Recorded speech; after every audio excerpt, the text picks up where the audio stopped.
Bonjour et bienvenue dans cette nouvelle guidance pour entrer dans les énergies du mois de mai. Je peux faire cette vidéo en extérieur, il y a du beau temps, du soleil, on entend le cuicui des petits oiseaux. Donc voilà, ça y est, on est vraiment rentré dans une saison où on peut être un peu plus à l'extérieur de la maison. Pour cette guidance, comme d'habitude, je vais vous partager ce que j'ai canalisé d'abord comme énergie. Ensuite, je vais vous emmener dans les différentes traditions. Et avant de commencer, je vais vous inviter à liker cette vidéo pour lui donner un petit peu plus de visibilité et à vous abonner à ma chaîne si ça n'est pas encore fait.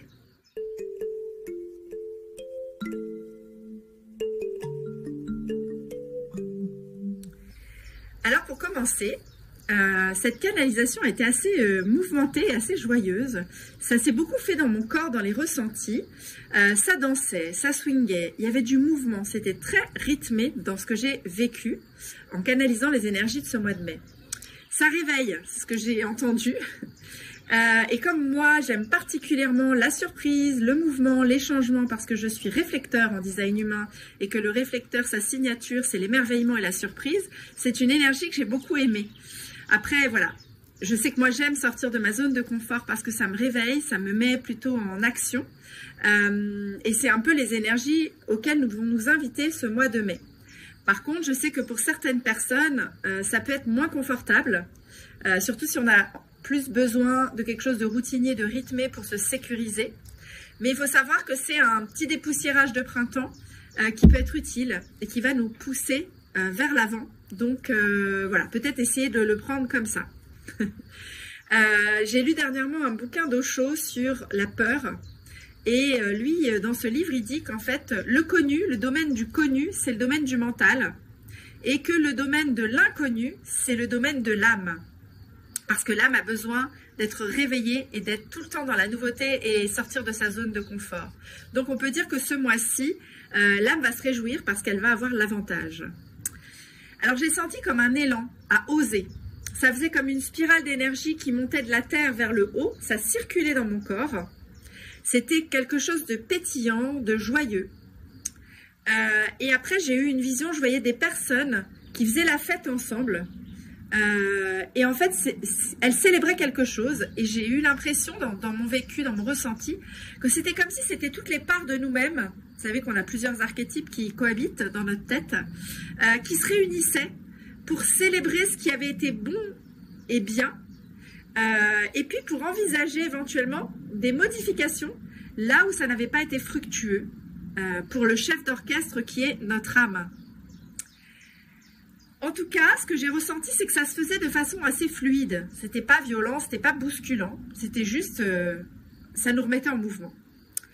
Ensuite, j'ai vu qu'il y avait des changements de lieu, des changements du dedans vers le dehors, des changements de paysage vers un autre paysage. C'est comme si c'était une invitation pour nous à tester des choses pour voir ce qui nous convient vraiment. On pouvait à ce moment-là sortir du familier, du on doit faire comme ça, pour explorer autrement d'autres choses. Voilà, donc certains vont y aller de leur propre chef parce qu'ils auront l'élan et d'autres se laisseront peut-être plus guider, mais en tout cas ça va être pour pouvoir goûter de nouvelles choses. Alors j'ai eu aussi beaucoup de choses qui sont arrivées en olfactif, bien que je sois enrhumée et que mon olfactif soit un petit peu moins moins bon que d'habitude, mais en tout cas là dans ma visualisation j'ai eu des odeurs variées, des odeurs fleuries, avec des fleurs de différents pays aussi, c'était assez varié. Et le maître mot du coup du mois de mai que j'ai ressenti avec ces odeurs, c'était la découverte, la variété. C'était aussi assez coloré et assez vivant comme énergie. On aurait presque dit qu'on était déjà dans une énergie estivale avant l'heure. Donc voyage, exploration, découverte viennent nous sortir de notre train-train et nous permettent un renouveau qui ne va pas être choisi par la tête, genre je décide que je veux changer quelque chose, mais plus comme des invitations un peu fluides à aller ressentir la nouveauté dans notre être, vraiment. Donc ce mois de mai, c'est une invitation à se laisser emmener pour découvrir des aspects nouveaux de notre vie. Donc, laissez-vous emmener dans cette danse et voyez ce qu'elle peut éventuellement vous offrir comme surprise dans votre vie. Voilà pour ma canalisation. Maintenant, je vais plutôt vous partager autour de la numérologie et de ce que la numérologie peut nous apporter comme information complémentaire à ce que j'ai reçu moi spontanément. Donc, au niveau de la numérologie, vous allez vous rendre compte, vous allez comprendre pourquoi c'était important au mois d'avril, mois 4, de s'ancrer, de s'enraciner, de poser des fondations solides. Parce que le mois de mai, c'est un mois 5, donc mai 5, 2025, 9, 9 et 5, 14, 14, 4 et 1, 5. Donc on retombe à nouveau sur un mois 5. Et le 5, dans le cas où il y a des ajustements nécessaires à faire dans notre vie, c'est le moment de les faire. C'est le moment de changer ce qui doit l'être. Donc, soyez à l'affût des opportunités. Ça peut être un véritable bond en avant qui nous est proposé, mais sur un chemin de traverse que vous allez progressivement apprendre à connaître. Sur cette voie, l'avenir va vous paraître beaucoup plus clair en fait, plus lumineux, plus satisfaisant. C'est un mois également énergétiquement qui peut être élevé, stimulant, où des événements inattendus peuvent se produire. On en vient à une histoire de surprise dans ma canalisation. Y compris à votre initiative, pouvez-vous vous surprendre ou surprendre d'autres personnes. Parce que vous serez plus que d'habitude prêt à prendre des risques ou à initier des changements. C'est un temps d'ouverture, grande ouverture, vers l'extérieur. Vous voyez, on sort de l'hiver, on va vers l'extérieur. Vous aurez envie de sortir, de voir du monde, de voyager. Des rencontres amoureuses sont possibles. Des liens importants peuvent également se nouer en ce moment, pendant ce mois de mai. Vous allez gagner en confiance et aussi en audace. Voilà, ça c'est assez intéressant. Ce qui pourrait vous apporter, de nombreuses opportunités. Alors si vous voyez la luminosité qui baisse petit à petit, c'est parce que je suis vraiment face au coucher de soleil, là, à l'ouest. Donc voilà pourquoi la lumière change au fur et à mesure de la vidéo. Donc, on va vous apporter avec tout ça de nombreuses opportunités, qu'elles soient professionnelles, sociales. Alors, le seul petit revers à tout ça, c'est une tendance qu'on pourrait avoir à l'impulsivité ou à l'intolérance. Il faut que ça aille vite, il faut que ça se fasse comme on veut. Il y a un petit peu d'impatience à l'intérieur de nous dans cette énergie du mois de mai. Et donc, vous allez avoir plus de mal à supporter les restrictions, les frustrations. C'est comme si d'un coup, vous étiez libre et vous ne voulez plus qu'on vous enferme. Dans un mois 5, il y a aussi un tournant radical qui est possible dans votre vie, par rapport à tout ce qui ne vous satisfait pas autant que vous le voudriez. C'est le mois des remises en question et aussi des possibles métamorphoses. Donc, vous pouvez éventuellement faire une croix sur le passé récent et prendre un nouveau départ, un nouvel élan vers un avenir qui sera complètement différent parce que vous allez le choisir. Le 5, dans le cas où il y a des ajustements qui sont nécessaires, c'est vraiment le moment pour les faire, le moment de changer ce qui doit être changé. Donc, ça va vous aider en fait à y aller en fait parce que l'énergie va vous emporter avec ça. Donc, soyez à l'affût des opportunités pour pouvoir vraiment vous laisser aller à traverser ce que vous devez traverser pour aller vers ce renouveau, pour des choses qui vont être positives et qui vont venir vous booster dans le sens où vous avez envie d'aller. Côté cœur, dans ce mois 5, c'est une période aussi un petit peu de remue-ménage, de turbulence, où il y a des occasions de séduire aussi dans ce mouvement. Et quand on est déjà en couple et qu'on a une situation de couple qui est un petit peu branlante, voilà, il pourrait y avoir des tentations d'aller voir la nouveauté également dans ce domaine-là. Voilà. Si le tempo est vif, que les tentations et que les tensions dans le couple sont là, ça peut être un booster pour ce genre de choses. Donc, soyez vigilants à ce que vous voulez vraiment, faites des choix quand même assez éclairés et pas trop dans l'impulsivité. Par contre, si l'harmonie règne à l'intérieur de ce couple, cette énergie va renforcer le lien et vous pourriez vivre une nouvelle lune de miel. Donc ça, c'est quand même chouette.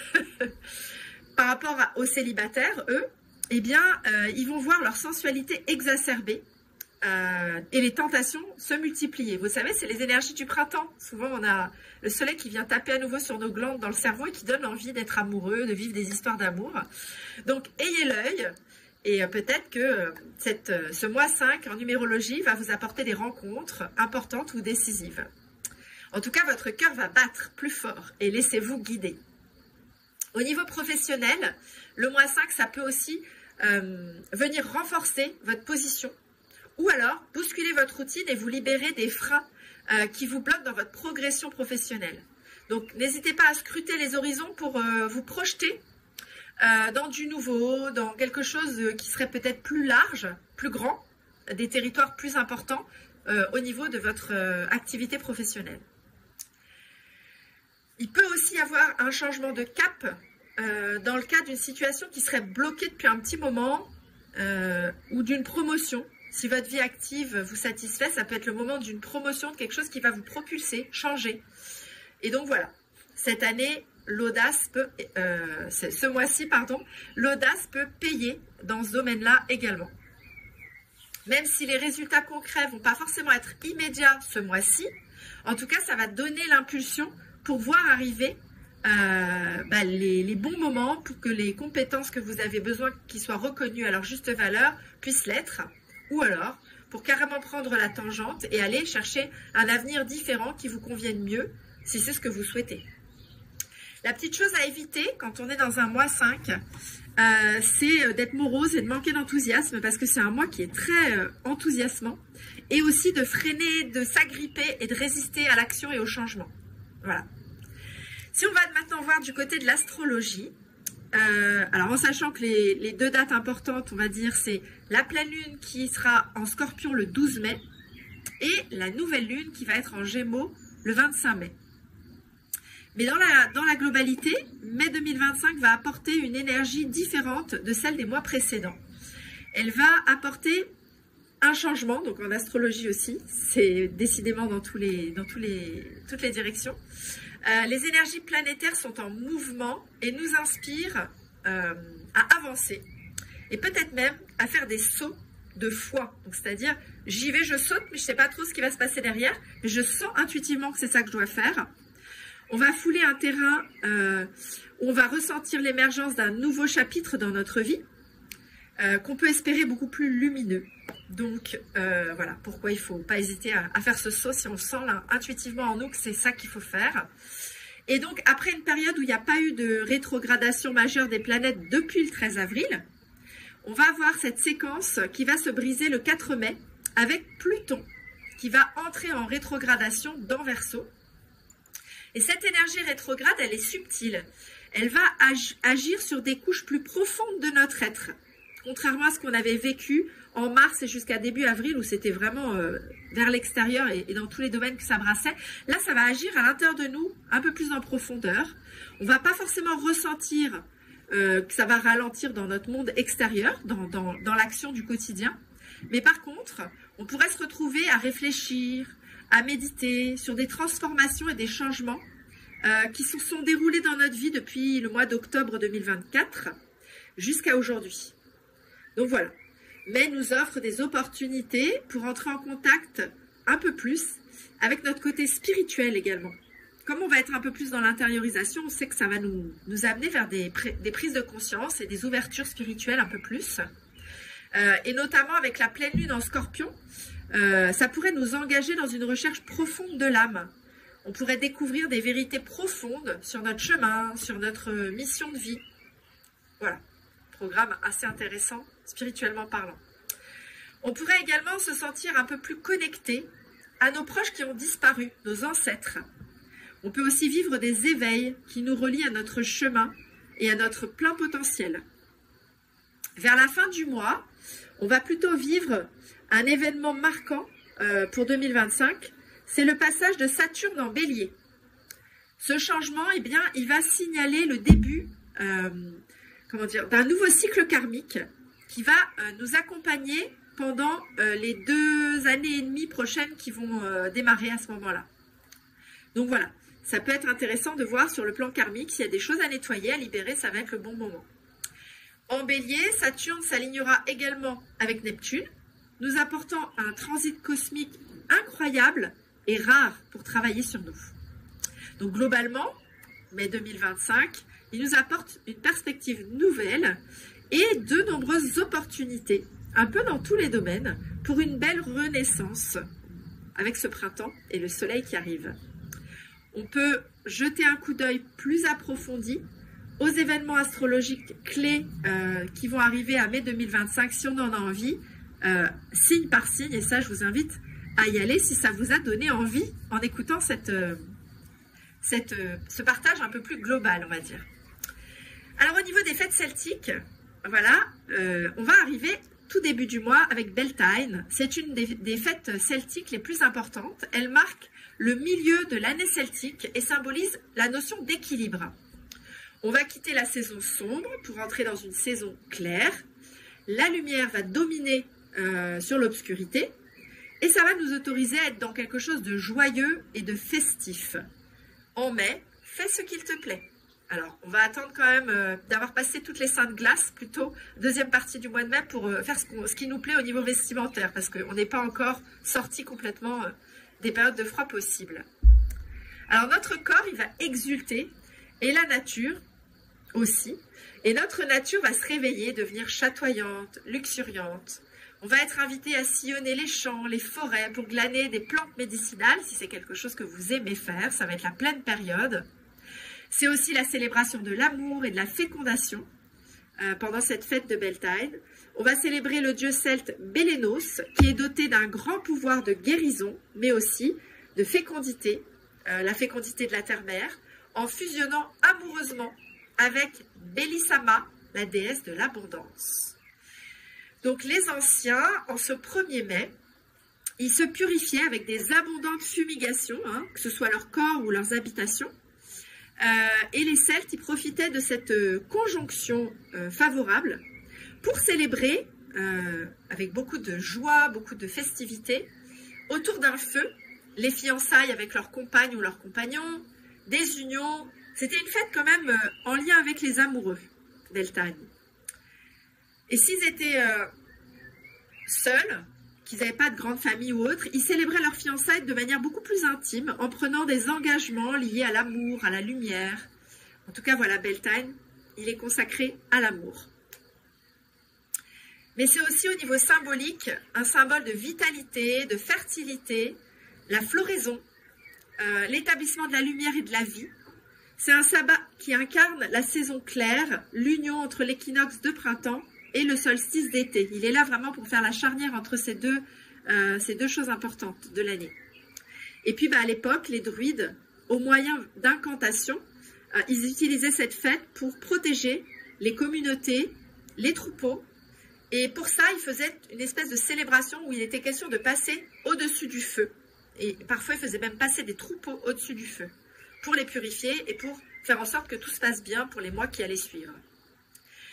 Enfin, on arrive du côté des 13 mers amérindiennes. Alors là, on entre dans la mer qui écoute, la 5e mer de la roue de l'année.